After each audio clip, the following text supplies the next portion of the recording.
उत्तर प्रदेश के परिषदीय प्राथमिक विद्यालयों में होने वाली प्राथमिक स्तर की शिक्षक भर्ती में से फाइनल मेरिट में से एकेडमिक मेरिट को हटाने के संदर्भ में विभिन्न राजनीतिक पार्टियों को अभ्यर्थियों के द्वारा जो ज्ञापन दिया जा रहा है उसका क्या कुछ व्यापक असर हो रहा है, इसके बारे में विस्तारपूर्वक बात करेंगे।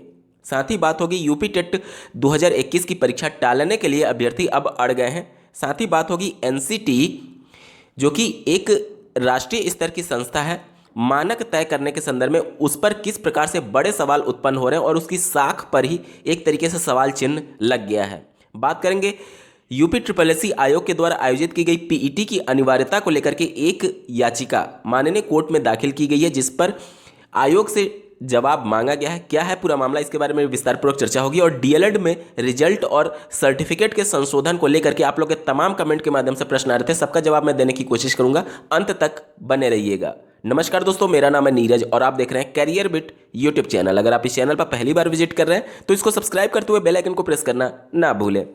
जैसा कि आपको ज्ञात होगा, डीएलएड के अभ्यर्थियों के द्वारा समाजवादी पार्टी के एक जनप्रतिनिधि मंडल को अभ्यर्थियों के द्वारा ज्ञापन दिया गया था इस संदर्भ में कि अगर इनकी सरकार बनती है उत्तर प्रदेश में विधानसभा चुनाव 2022 के रिजल्ट के बाद, तो फिर आने वाली प्राथमिक स्तर की शिक्षक भर्ती में सुपर टेट के मार्क्स के आधार पर शिक्षक भर्ती कराए जाने के संदर्भ में ये घोषणा पत्र में मेंशन करें। आप इसके संदर्भ में पूरा ज्ञापन देख पा रहे होंगे। इसके बाद से इस ज्ञापन को समाजवादी पार्टी में प्रदेश अध्यक्ष जो कि पूर्व मुख्यमंत्री श्री अखिलेश यादव जी हैं, उनको भेजा गया है। आप स्क्रीन पर देख पा रहे होंगे। और ये समाजवादी पार्टी में जिलाध्यक्ष के द्वारा माननीय पूर्व मुख्यमंत्री को भेजा गया है।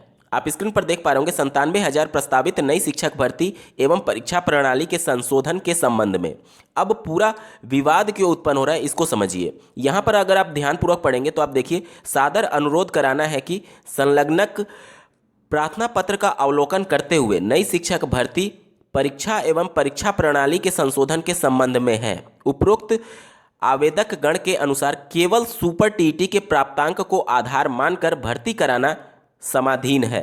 उक्त प्रकरण की गंभीरता को देखते हुए चुनावी घोषणा पत्र में समाहित करने व आवश्यकता अनुसार निर्णय लेने की कृपा करें। अब डीएलएड के अभ्यर्थियों का रोष इसी बात पर है कि जिस प्रकार से ज्ञापन दिया गया जिसमें शब्दों की स्पष्टता नहीं थी, जिससे विभिन्न विपक्षी पार्टियों में ये मैसेज जा रहा है कि अभ्यर्थी ये मांग कर रहे हैं कि एकेडमिक मेरिट को हटाकर सिर्फ सुपर टेट की परीक्षा के अंकों के आधार पर ही परीक्षा का आयोजन करा करके भर्ती कंप्लीट कराई जाए। और यही संदेश ऊपर पार्टी में शीर्ष स्तर पर भी जा रहा है और ज्ञापन भी फॉरवर्ड किया गया और जो उनके द्वारा पत्र लिखा गया उसमें भी केवल सुपर टेट के प्राप्तांक के आधार पर जिक्र किया गया है। इसी वजह से अभ्यर्थी लगातार एक दूसरे का विरोध कर रहे हैं कि एकेडमिक मेरिट हटाने की कहीं ना कहीं ये रणनीति है। अब बहुत से अभ्यर्थी एकेडमिक मेरिट जोड़ने के पक्ष में होते हैं और बहुत से इसको हटाने के पक्ष में है। उनका दावा यह है कि एकेडमिक मेरिट हटा करके सिर्फ एक परीक्षा के आधार पर चयन होना चाहिए, जिससे सबको बराबर मौका मिले।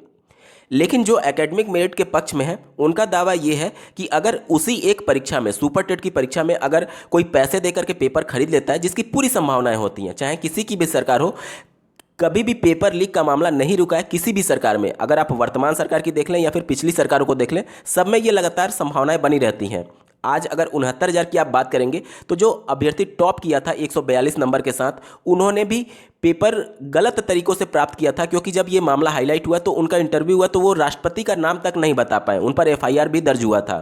तो पेपर लीक का मामला या फिर पैसे देकर के मेरिट बढ़ाने का मामला तो अगर एक परीक्षा पर होगा तो सुपर टेट की परीक्षा में भी इस प्रकार की चीज़ें हो सकती हैं।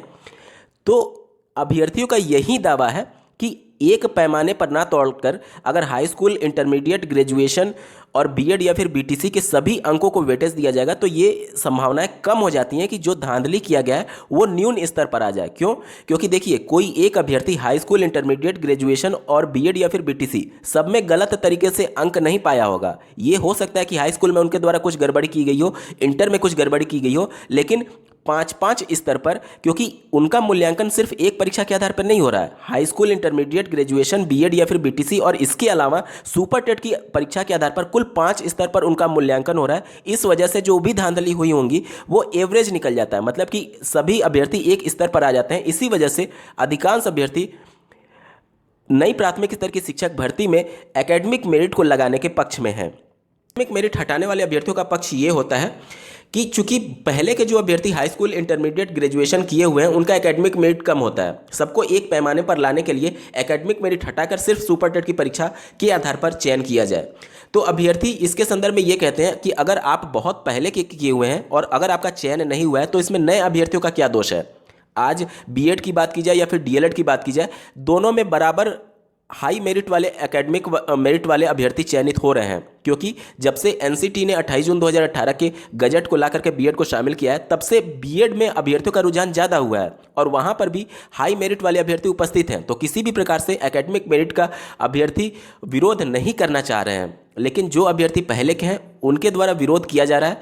और जो नए अभ्यर्थी हैं जो कि 2012-2013 में अपना हाई स्कूल, इंटरमीडिएट कंप्लीट किए हुए हैं, उन अभ्यर्थियों का दावा ये है कि अगर आप पहले से हाई स्कूल, बीएड, बीटीसी हैं और अभी तक आपका चयन नहीं हुआ है तो इसमें गलती आपकी है। इसका खामियाजा आज के अभ्यर्थी क्यों भुगते।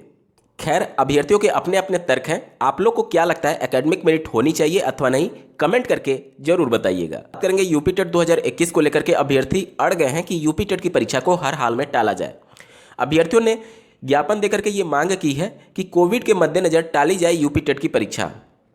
अभ्यर्थियों का ये कहना है कि अगर सरकार छात्रों को इतनी हितैषी है तो सबसे पहले शिक्षक भर्ती के लिए विज्ञापन जारी करे। हाल में कोई भर्ती होने नहीं जा रही है और ऐसे में कोरोना के संक्रमण के बीच में यूपी टेट के आयोजन का कोई भी औचित्य नहीं बनता है। इस वजह से अभ्यर्थी लगातार मांग कर रहे हैं कि यूपी टेट की परीक्षा टाल दी जाए। इसी प्रकार से आप लोगों ने देखा होगा कि यूपीपीएससी के द्वारा भी आयोग पर उपस्थित होकर के अभ्यर्थियों ने ये मांग की थी कि उनमें से बहुत से अभ्यर्थी कोरोना पॉजिटिव हैं और इस वजह से परीक्षा को टाल दिया जाए।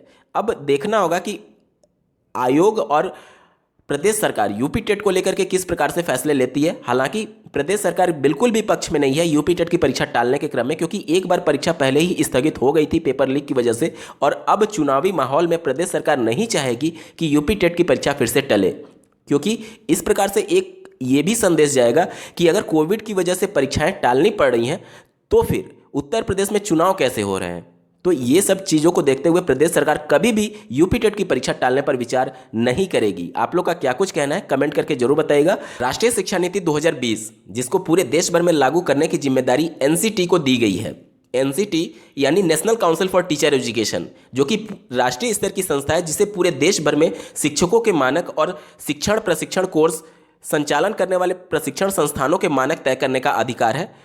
उनके द्वारा कुछ ऐसे मामले प्रकाश में आ रहे हैं जिसके बाद से एनसीटी की साख पर बहुत ज़्यादा सवाल चिन्ह उठने लगे हैं। आप स्क्रीन पर एक आर्टिकल देख पा रहे होंगे, कॉलेजों के निरीक्षण पर वसूले 13.48 लाख, 4 गिरफ्तार।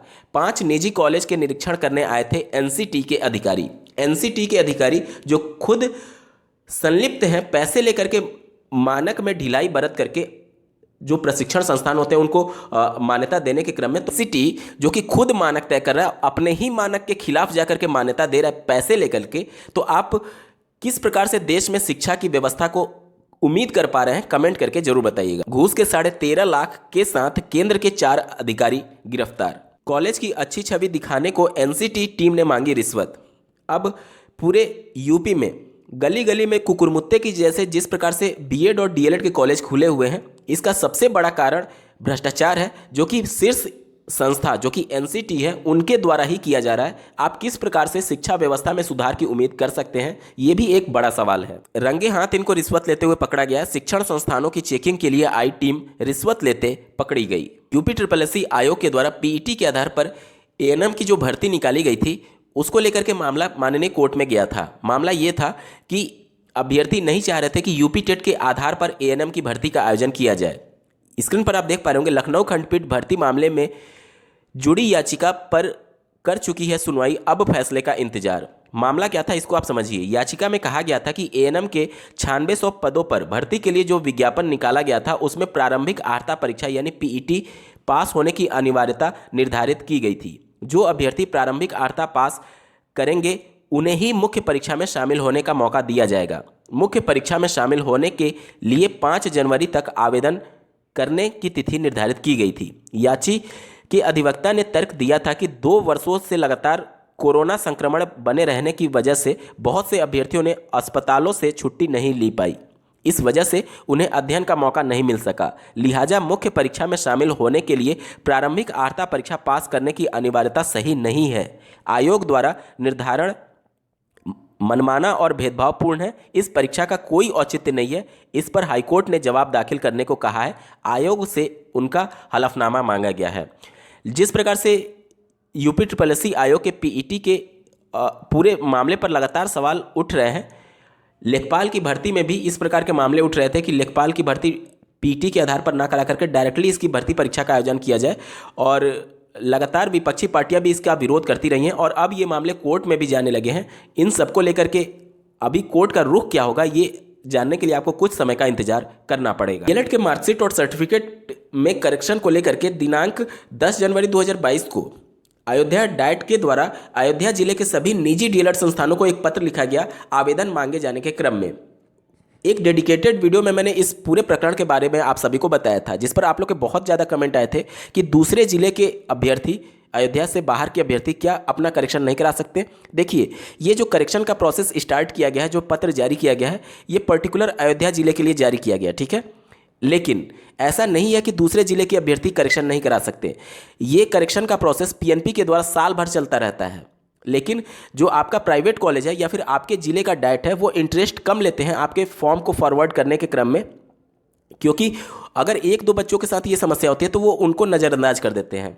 तो सबसे पहले तो आप अगर प्राइवेट कॉलेज से अपना डीएलएड कंप्लीट किए हैं तो आपको प्राइवेट कॉलेज पर दबाव बनाना होगा कि हर हाल में आपका एप्लीकेशन वो फॉरवर्ड करे डाइट पर फिर जाकर के आपको पर्सनली दबाव बनाना होगा, क्योंकि एक दो बच्चे का अगर एप्लीकेशन होता है तो वो नज़रअंदाज कर देते हैं। तो आप पर्सनली जाकर के दबाव बनाएंगे तो वो आपका फॉर्म आगे फॉरवर्ड कर देंगे पीएनपी पर। ये साल भर प्रक्रिया चलती रहती है, तो आपको किसी भी समय का इंतजार नहीं करना है। आप अपने निजी डीएलएड संस्थान पर जाइए, अगर प्राइवेट कॉलेज से किए थे या अगर डाइट से किए तो डाइट पर जाइए, उनको ये लेटर दिखाइए कि अयोध्या जिले में इस प्रकार का करेक्शन का प्रोसेस चल रहा है, आप भी हमारे लेटर को, हमारे एप्लीकेशन को फॉरवर्ड करिए। अब एप्लीकेशन लिखना कैसे इसको समझिए। मान लीजिए डीएलएड के किसी भी सेमेस्टर में पर्टिकुलर किसी डिटेल में आपका गलती है, नाम, फादर नेम, मदर नेम या फिर इमेज या फिर date of birth. Date of birth आपके रिजल्ट पर होता नहीं है, लेकिन उसको भी करेक्शन कराया जाता है, ठीक है।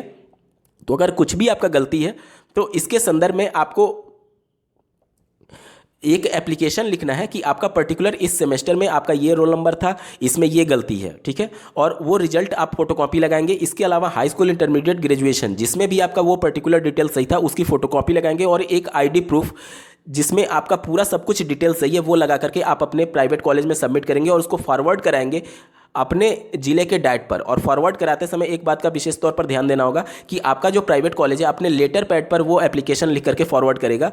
अगर आप ही के एप्लीकेशन को फॉरवर्ड कर देते हैं तो भी कोई दिक्कत नहीं है, ठीक है। अगर अपने लेटर पैड पर लिखेंगे तो उसका ज़्यादा दबाव बनेगा और उसको वो डाइट पर फॉरवर्ड करेंगे और डाइट फिर वो पीएनपी को फॉरवर्ड करता है। देखिए, इसी प्रकार का करेक्शन का प्रोसेस यूपी टेट के मार्कशीट और सर्टिफिकेट में भी होता है। तो वहाँ पर वो साल भर प्रक्रियाएं चलती रहती हैं। पीएनपी कभी भी किसी का फॉर्म रिजेक्ट नहीं करता है अगर उनके पास संशोधन के लिए आया हुआ है। लेकिन प्राइवेट कॉलेज और डाइट सिर्फ लापरवाही की वजह से आपके एप्लीकेशन को फॉरवर्ड नहीं करते हैं। तो आप दबाव बनाइए अपने डाइट पर और अपने प्राइवेट कॉलेज पर कि करेक्शन के लिए एक्शन उठाएं। सभी जिलों में ये प्रक्रिया साल भर चलती रहती हैं। उम्मीद करता हूँ आप सभी को चीज़ें स्पष्ट हुई होंगी। इस वीडियो को देखने के लिए आपका बहुत बहुत धन्यवाद। भगवान करे आपका दिन शुभ हो।